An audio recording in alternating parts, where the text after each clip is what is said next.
Hi, everyone. Welcome to today's webinar on teaching techniques to save you time.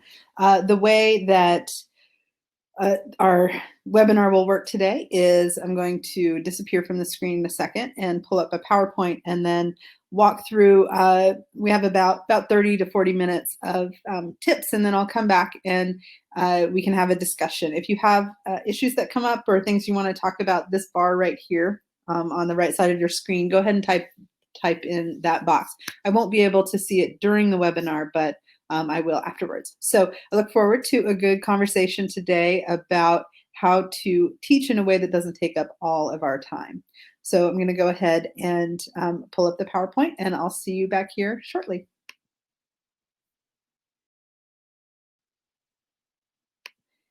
All right, so today's webinar is teaching techniques to save you time. And we wanted to do this webinar because for a lot of us, teaching is the most fun part of our job, and yet it can sometimes take up more time than we want it to. So we want to talk about some strategies for teaching efficiently. So on tap today, we're going to start by talking about why we teach and why it takes up so much time. And I think it's important to reflect and be honest with ourselves about why exactly we let it take up the time that it does. We'll then talk about how much is too much time to spend on teaching. One could spend all day, every day, working on and preparing for teaching, but that's not a good use of our time. But what else should we and can we do? Then we'll look into some things and sort of nitty-gritty tips for saving time doing lectures, discussion, office hours, and grading, the sort of 4 different parts of teaching that take up, I think, the most time. And then I'll end by talking a little bit about how to know and tell ourselves that it's enough. I think this is one of the hardest parts about trying to control the time we spend on teaching, that we feel like we're doing a disservice to our students if we don't spend as much time as possible. So that's what's on tap today. All right, so first, why do we teach? And our reasons for this will all be very different, very personal, based on our own priorities. So I think it's important to reflect on what your priorities are. If your priorities are finishing the dissertation and getting the PhD and getting a job, the reasons that you teach are very different from if you are looking for a teaching position only at a university, or if you're looking for a research position, if that's sort of where you see your career trajectory going, or if you're thinking about working outside of the academy. So think about where your career is headed. If you are sort of at the late stage of your PhD program, teaching can sometimes be the thing that keeps us from working on our dissertation, and that can make it sort of a fun thing to do. But if the priority is finishing that dissertation in a specific time period so you can get out on the market, teaching might need to take a back seat on your priority list. If you see yourself looking for jobs in small liberal arts colleges, or the increasingly common positions at universities that are teaching focused, I have one of those, then teaching takes on a sort of a different priority, and it can be something that's really important to develop your skills in and to get good good feedback about, so that you can get those kind of jobs. So be honest about sort of where you're headed, and that'll tell you how much time, give you a sense of like how much of your schedule you should devote to teaching. If teaching is your career path, it makes sense to spend more time on that. But if you're looking for a research job or a job in like the nonprofit sector outside of the academy, spending a lot of time on teaching is not time well spent, sadly. And finally, I wanted to mention that to think about whether or not you enjoy teaching, and to be really honest about that. I think some of us really enjoy it and it feels like a calling, but for some of us, we don't enjoy teaching all that much, and that's okay. And you've got to sort of let that be okay. And the teaching techniques that I'm going to talk about in a minute for saving time will become even more important, right? Because you can spend less time doing something that you don't necessarily enjoy. I wanted to also talk a bit today about why it takes up so much time. I think it takes up a lot of time for a lot of us because immediate feedback feels really good.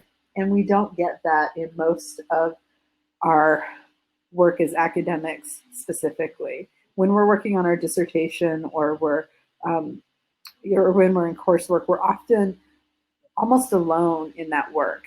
And it can get really, really isolating. Teaching isn't isolating. You're in a group of, anywhere from, 15 to 150 students who are giving you immediate feedback, who are enjoying a conversation. I often think of my job as a teacher as having interesting conversations with interested people. And it feels really social in a way that much of our work as academics does not. So immediate feedback feels good. And when we're thinking about how to save more time, we got to be honest that that's part of what we're doing it for. We got to think about ways to get those needs met elsewhere. I also think it takes up a lot of time because teaching is a really open-ended task. You're never really ready to teach. You could prepare for 8 minutes or 18 hours and you would still have more to do. There are always more things to read, more notes to take. It's sort of the never-ending task. So part of what we're going to talk about today is how to set limits for yourself on the time spent, because the only way to spend less time is to be really serious with yourself about spending less time on teaching. And then finally, I think teaching takes up a lot of time because it's a good distraction from tasks that we would otherwise be doing that we might find quite odious. I remember being in graduate school and spending a whole week working up the courage to email my dissertation advisor. And teaching was something that I could feel like I was being productive without having to face that yucky thing that I didn't want to do. So that's another thing to sort of be honest with yourself about in terms of why you spend as much time as you do on teaching. What are you avoiding? And learning how to not avoid that stuff can help us spend less time on teaching.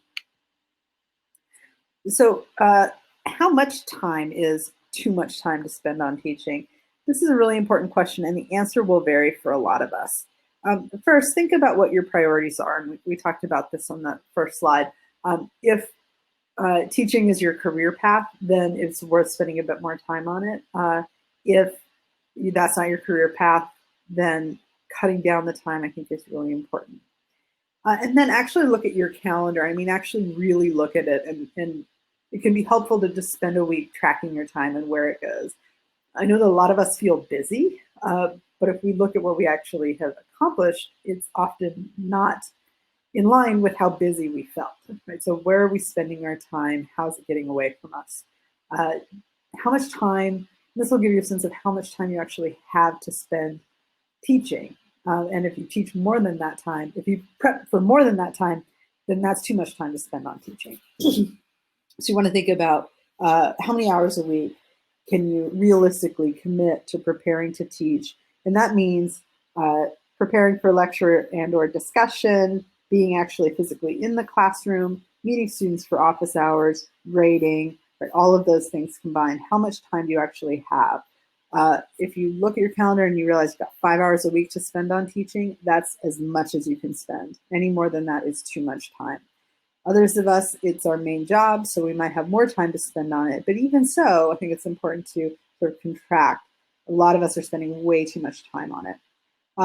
And you can tell you're spending too much time on teaching if you look at that calendar of time and see that that's where the bulk of it is going. That's, no matter what your job is or your career priority, that's too much. But also ask yourself, what makes it feel like too much? Like, are you getting burnout? Do you find yourself resenting students? Is grading so onerous a task that you put it off for weeks and even months, right, to try and avoid it? If you're having those feelings, chances are you're spending too much time on teaching. You've got to be really honest with yourself about both how much time you're spending and how much you actually want to spend on teaching. So now let's talk about some teaching techniques that will help save you time. I want to start by talking about lectures. And I know lectures have gotten a bit of a bad rap, as we've all been advised to flip our classrooms and to engage in student-centered learning. At the same time, I don't know any teacher who doesn't spend some part of the day of a class period doing some kind of lecturing. That might only be for 5 to 15 minutes at the beginning, but you've got to be most of us need to be prepared to give some kind of lecture, some sort of content delivery. So here's some sort of basic techniques that I want to encourage us all to use. First of all, give yourself a set amount of time to work on lectures. This, I think, is the most important tip, and it will recur in every slide because you will spend as much time working on your lecture as you give yourself to work on your lecture. So that's the smaller amount of time you make that, the less time you'll spend preparing for teaching. So for example, I teach at 10 a.m. on Mondays and Wednesdays. I teach other times too, but that's my first class of the day, Monday, Wednesday, Friday, 10 a.m. I get to my office at 9 a.m. and I spend between 9 and 10 a.m. preparing to teach. And that's how much time I've allotted for it and no more. That means that sometimes my lecture is not as developed as my sort of fantasy life might make it, but it means that I can find my prep for lecture to that amount of time. So set for yourself, and everyone's going to be different, your parameter of how much time you want to spend on it, and that's as much as you should spend. Ask yourself how much class time you want to spend lecturing, and this will vary based on content, on time of the semester, but think about how much time and how much you need to prep to fill that much time. Also had some tips because I think for a lot of us, especially if we're new at teaching, there's this worry that we're going to get in the classroom and we're going to be unprepared, and if we don't have our lecture completely written out. And I want to encourage everybody to realize that writing out a lecture is actually not pedagogically sound because it leads to you reading a lecture to students. We've all had those teachers who've just read the lecture to students. That's not an engaging way to teach. It's not an engaging way to lecture. So instead, think about, and this is a technique that I use to soothe myself when I worry about being underprepared, is that you're teaching a class because you have expertise in the field, which means that you have been preparing for a very long time, since you were an undergrad, probably, preparing to lecture. So think about the lecture as a chance to sort of share what you already know. So you've been preparing for your whole career for this lecture on Monday, Wednesday, Friday at 10 a.m. You don't need to spend 8 hours preparing those lectures. Also, don't write it out, use an outline. Have your main points that you want to cover, and then trust yourself to be able to teach, especially at the undergraduate level, the sort of basic content that you already know. So those are sort of my basic tips for teaching techniques for lectures. You'll see that I've repeated at the bottom here, give yourself a set amount of time to prep because that's how much time you'll spend. So the biggest technique for limiting the amount of time you spend on lectures is to just give yourself very little time to prepare. Now, most of us are probably teaching in a more discussion-based style. Either we're leading discussion sections as TAs, or we're using sort of feminist pedagogical approaches to engage in student discussion. And preparing for discussion also takes time, but it takes significantly less time, I think, than preparing a lecture. So that doesn't mean, though, that it's not pedagogically sound. Discussions are absolutely pedagogically sound. They're a great way to teach and to get students engaged. And chances are there's a faculty development center on your campus that will have some tried and true techniques for leading robust discussion sections. So this isn't that webinar, but I wanted to give us some techniques for limiting the amount of time we spend on these teaching techniques. So my first are on preparing for discussion. So my first piece of advice is to, in that hour or so prep time you give yourself to prepare for classes, think about the 3 main points you want students to leave the class understanding. This might be answering a question, understanding conceptual terms, something like that. And just write those out in your notes. Because I teach regularly the same classes, I type those out and now they're ready, and I just print, I just take the folder and walk to class and I've already got those notes, right? So That's, by the way, another important technique. Like, if you're going to teach a class again, keep those teaching notes in one place. Anyway, so you've got your 3 points, and then enter class and either on a PowerPoint presentation or write on the board what those 3 points are, and you can continue then for yourself to go back to them, and you can gauge whether or not you're teaching students what you want them to learn in that time period. So that's a good way to sort of focus, and it will make you feel more prepared for discussion. It also helps students understand what it is they're supposed to be learning.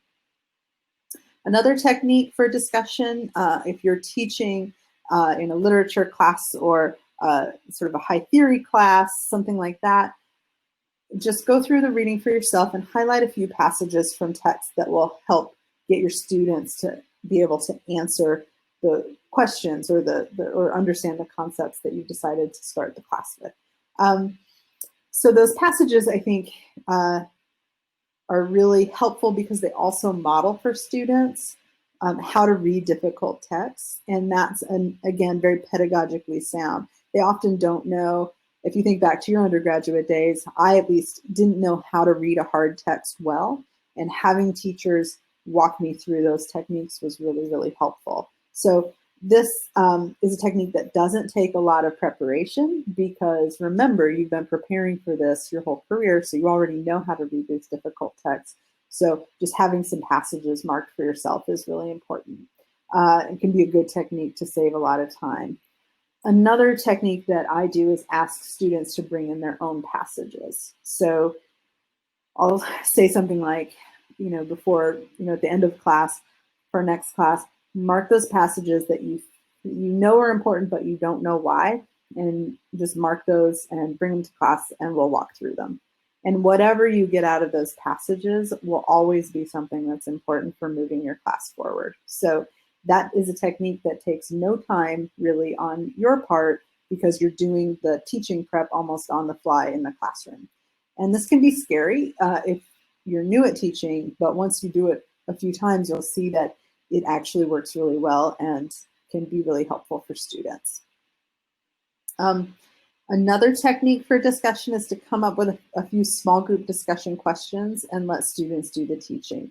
Again, pedagogically sound, it's a great technique. And you can put students in small groups or in pairs, give each group a question to answer, and tell them that they need to support their answer with evidence from the text. Set the timer for 6 minutes, and then come back and do report backs on that. And you'll see that students really rise to the occasion.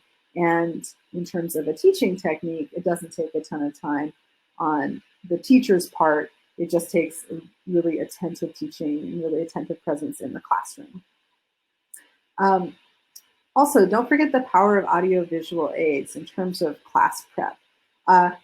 This is a really great technique that can really help keep a class moving. So if there is a music video or a film clip or something from TV or a commercial or something that relates to class discussion or relates to the concepts you want the class to learn, starting the class with that and then letting the discussion pick up and take it somewhere is another technique that can save you time, because all it takes is the time to find the clip. It saves time teaching in the classroom because it takes up a few minutes. And then it can be really valuable because it gives students a chance to apply what they're learning in terms of class concepts to an external object, right? So the audiovisual material that's not quite related or not, like, wasn't the assignment, gives them a chance to really stretch. And so this is a technique that, again, doesn't take a lot of time because you've been preparing for this your whole career, but it can make for a really fun classroom experience. The final 2 tips. First, don't over-prepare. Over-preparing for discussion and for lectures, I think, is a real danger because it keeps you from being alive to the mood of the classroom and to what students are interested in learning. And that can keep your class from being the kind of learning environment that you want it to be. Over-preparation also can sometimes lead to feeling to negative feelings after a class is done. If you didn't get through everything that you planned, can feel like you failed, right? And those are feelings that can sort of sour teaching. So over preparation is actually detrimental, I think, to teaching and teaching style. And then finally, give yourself a set amount of time to prep. You will prepare for as long as you give yourself time to prepare. So give yourself very little. All right, teaching techniques for office hours. Limit yourself to the hours required by your department and do not make yourself available outside of those hours. I think this is really, really important.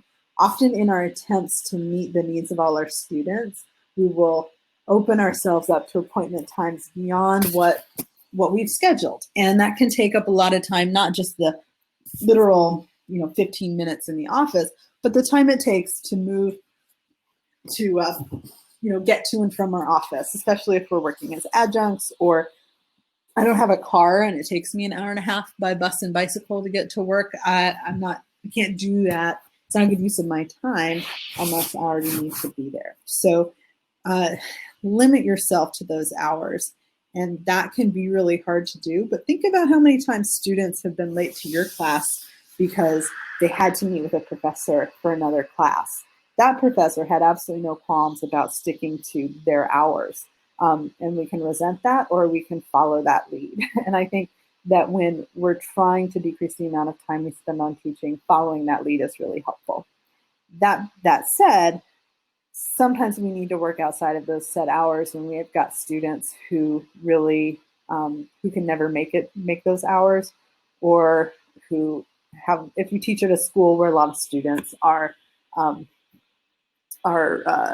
non-traditional or working full-time, or you sometimes need to be more flexible. So of course, be open to that flexibility, but as much as you can, limit yourself to the hours that you need to meet.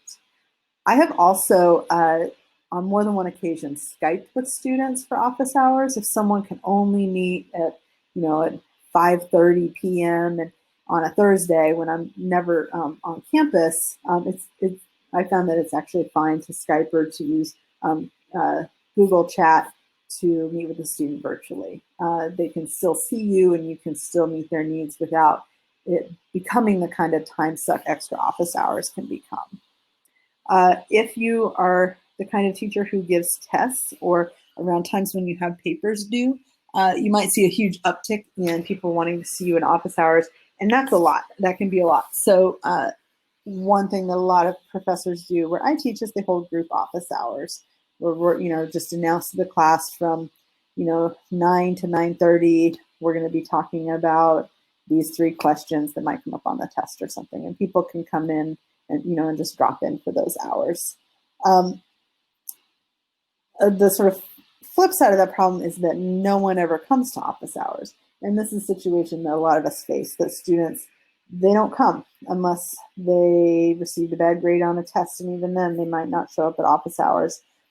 So office hour time is actually a great time to prep for classes and do some grading. So that way you're sort of doubling up on that time. So don't let office hour time become just feeding your virtual cats or reloading Facebook. Like, you can get a number of papers graded in that hour. So think about ways to make that office hour productive for yourself, even if students don't stop by. And now we're going to talk about what is likely the biggest time suck of teaching, especially those of us teaching lots of students, is grading. Grading takes a ton of time, and there's not really any way around this, but there are some techniques that can make grading go significantly faster. So I'm going to talk through a few of those. First, make some writing assignments low stakes writing assignments, and then treat them that way when grading. So if you want students to be prepared for teaching for class by preparing something about the reading, for example, make that low stakes. And when I say low stakes, I mean either they're graded on the number they turn in, or you only actually pick them up every 3rd week or something, or randomly. So they're not something that you actually have to read and respond to every week. So the way that that I've usually done this is they have to turn in a reading response every week, but their grade is based on how many they turn in, not on whether they were, quote, good or not. So I'm not actually ever reading them. Now, this takes an immense amount of self-control because we are used to giving feedback on written work. That's our sort of knee-jerk thing that we do. And it's really hard to not give feedback. So this is on like us as teachers to really believe what we say when we say to students, this is, you get credit if you did it, no credit if you didn't do it. Now, one concern with that is always, well, what if the student just writes some crap and it's not even related to the reading? Like, well, you can, first, that I've been teaching for 15 years and that very rarely happens. But you can also do a quick skim, and if something's like that, just put a 0 on it and it doesn't count. But you don't have to give feedback. So low stakes writing assignments are keep students accountable for the reading to some extent. That keeps them engaged in the class for themselves, but it doesn't have to be grading work for you. Just put the check mark on and move on. My next tip is to embrace the rubric. And the rubric is, I think for a lot of us who are qualitative scholars or in the humanities, the idea that we've got a numbered scale to grade papers feels wild and not pedagogically sound. I have come to embrace the rubric for a couple of reasons. First, it lets students know what it is they're supposed to know how to do when they do the paper. So I have a very simple rubric. Does this paper use evidence to support its arguments, right, is one of the sort of things that you're being graded on. Mechanics, like does it do citations correctly and has it been proofread? And a couple of other categories that are very specific. And this helps students know what they're trying to do when they're writing the paper, which is a good thing, not a bad thing. As a grader, it makes it very quick. You remember what it is you wanted students to do. And just checking the boxes gives the student a real quick snapshot of how you think they're doing, right? And they get a sense of what they've learned. So the rubric is actually can be really helpful. I think that it's not helpful when it breaks every part of the paper grade down into 1 or 2 points, but sort of a few big general categories, and then you can fuss with the grades within that. You can, if you've got a sense of what an A paper looks like, right, you can click the boxes in the rubric if you've got a learning management system, or on a cover page for students if you grade on paper, and you can still give a letter grade that fits, but it's a quick way to signal to students where the sort of main areas of improvement are for their learning. And it also saves you a ton of time grading. So since this is about teaching techniques for grading, I will emphasize that, right? That for saving time on grading, the rubric is invaluable. My next tip is to remember that that students can only handle so much feedback at once. It's true for us as students, and it's true for them as students. I remember when I started teaching, I would mark every error in every paper. I would address every time there was a run-on sentence, every time a claim was made without evidence to support it, every time a period was out of place in a citation, every single thing. That's incredibly time-consuming, and it actually, studies show, does not help students improve their writing. And I know that for a lot of us, student writing is it's not always the quality that we expect it to be, right? As students write less and less in junior high and high school, like college, they come to college and their writing skills, for a lot of them, are just not where we think they should be. We can spend a lot of time showing students every single place in their writing where they need to improve, but that actually doesn't help students improve, and it's incredibly demoralizing for students. It also takes an incredible amount of time. So the advice that I have, and this comes from having taught composition and from doing a lot of reading in sort of philosophies of composition is to give students no more than 2 or 3 main things to work on in their writing. So you're not going to address every single thing.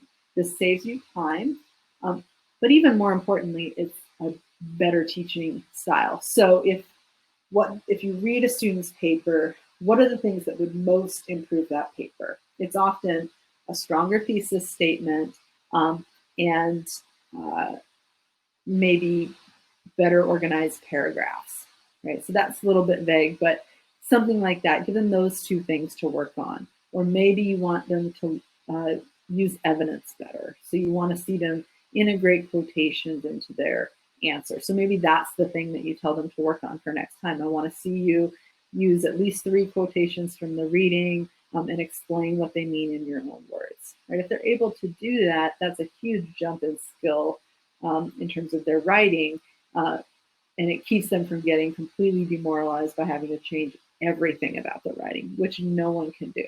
And it saves you an immense amount of grading time because you can tell pretty quickly from reading a paper what the major issues are with the paper, if it's organizational, if it's evidentiary, whatever, and just focus on that. I'm going to skip this next one, but when you're giving those comments, rather than giving detailed in-text comments, it actually works better for students if you give a global comment at the end, right? You might mark up one paragraph with some tips so that they understand it, but the global comment is what most students actually read and is proven to be more helpful to them. So that's where you would put the like this, you need a stronger thesis statement, and that will help organize the rest of your paper. Right? So have a thesis statement and a roadmap. Tell me what you're going to argue. You have those 2 things and you actually do what your roadmap said you were going to do, you're going to write a much better paper. Right? So those global comments are faster to give than getting hung up on making tiny comments intertextually, and it's actually better for students. Another tip that I have is to consider audio grading. And a lot of learning management systems have something like this embedded in them. And a quick trip to your faculty development center will teach you how to do audio grading. And it's often a lot faster, and students actually listen to it and learn a lot more from it than written comments.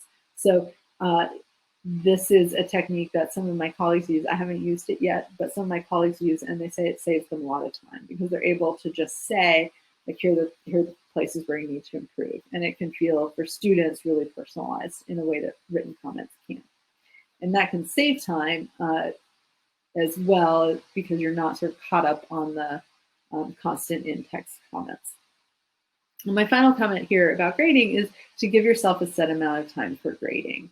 And this is really important because your students want their papers back in as soon as possible. I mean, they want them back yesterday, but after 2 weeks, they start to get antsy, and you do too, right? So giving yourself 1 or 2 week deadline, this is when I'll get grades back, keeps you on schedule and keeps you from spending all your time on grading, and also keeps thinking about grading from taking up a bunch of your headspace, which is no small thing. And the last thing I'll say about grading is that if you're new to teaching, grading is one area that gets faster and faster the longer you do it, because you just get used to the same kinds of issues coming up in papers, and you just know what to say. So that it does speed up with practice. But these are some techniques, I think, to help it take less time. And finally today, I have the experience of feeling like I owe my students my very best at all times.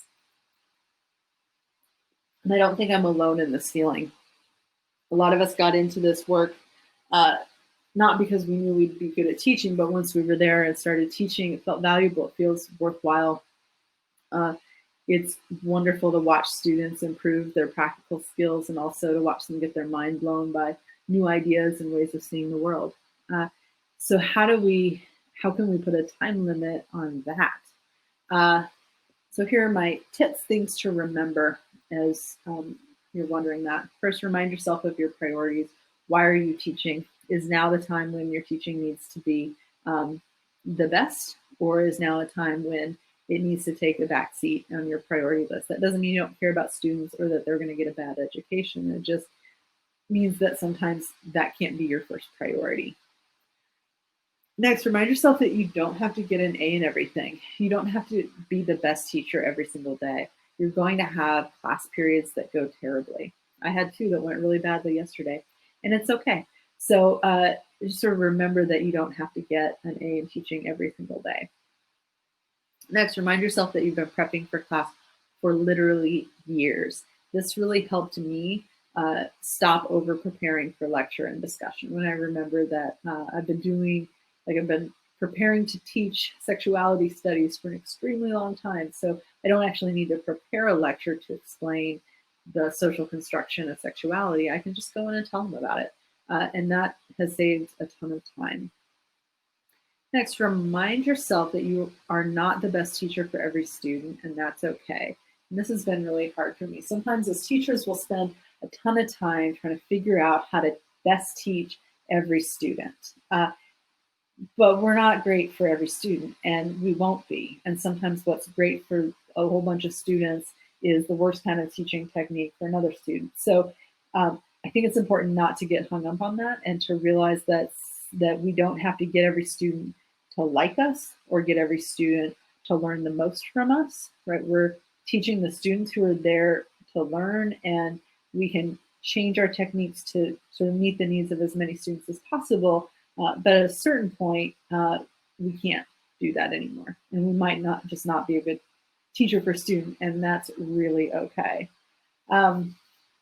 Next, remember that teaching is meant to be only part of your job. So you should treat it like it's only part of your job. If you are finishing up your coursework or you're working on your dissertation, teaching is like one part of your apprenticeship maybe, or it's the way that you pay your bills, but the bulk of your work might need to be on your research for your dissertation, and that's okay. And it's really important to remember that, because teaching can so quickly take up all of our time. And then finally, what has really helped me is to remember that teaching is a job. We're workers when we're teaching. We're not messiahs. We're not ministers. We're actually just doing a job. And you're getting paid by the hour for that job, even if it's a salary. And so to spend too much time on it can be risking exploitation, and that's not, and if the time and pay are such that I can't always be my best in the classroom, that's a structural issue. That's not just my fault. And so I found that to be really helpful as well, to remember that it's a job, even if sometimes it feels like a calling. And this helps us, I think, limit the time and recognize that working more isn't actually better for us or for our students.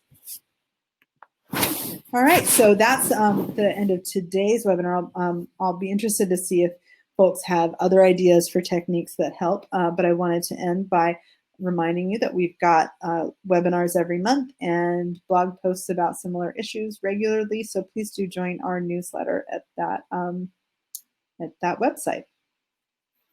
Okay, so now I'm back here. Hello, I'm Kate. I'm back. So does anyone have any questions or concerns or ideas or techniques that have worked for you to save time? If you do, you can type them over there. And if you don't, that's okay too.